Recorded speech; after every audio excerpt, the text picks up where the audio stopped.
નમસ્કાર મિત્રો, હું જય વસાવડા અને અત્યારે ઊભો છું કેરળમાં. પણ કેરળ બેઠા બેઠા મને યાદ આવી રહી છે ગુજરાતની, એટલા માટે કે એક ગુજરાતી ફિલ્મ કવિ કૃષ્ણ દવેના સુપુત્રએ બનાવેલી અને અમારા મકરંદ અને બહુ બધા સરસ મિત્રો, કાજલબેન ને બધા જ કેટલા બધા મિત્રો જે એની સાથે જોડાયેલા છે, એવી ફિલ્મ કારખાનું ઇન્ટરનેશનલ ફિલ્મ ફેસ્ટિવલ જે આપણે ત્યાં ભારતની અંદર થાય છે, આ વખતે પણ ગોવામાં થવા જઈ રહ્યો છે. એના મેઇન સ્ટ્રીમ સેક્શનમાં સિલેક્ટ થઈ છે. તો કોઈ ગુજરાતી ફિલ્મ અને કોઈ આવી સરસ રીતે આવું નવતર નામ ધરાવતી ગુજરાતી ફિલ્મ આમાં સિલેક્ટ થાય, એનો ગુજરાતી તરીકે મને, સિનેમાના રસિયા તરીકે મને હરખ હોય. મકરંદ એક એવી વ્યક્તિ છે કે અમે ઘણી બધી દુનિયાભરની ફિલ્મો જોવામાં સાથે થઈ જતા હોઈએ છીએ થિયેટરની અંદર.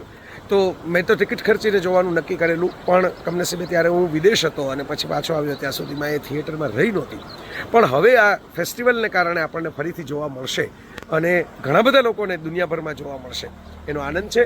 તો મારી ખૂબ ખૂબ હૃદયપૂર્વકની શુભકામનાઓ કારખાનું ફિલ્મના મેકર્સને અને એક્ટર્સને અને એવી સરસ મજાની કંઈક ચીલો ચાતરનારી ફિલ્મો બનાવનારા સૌ કોઈને.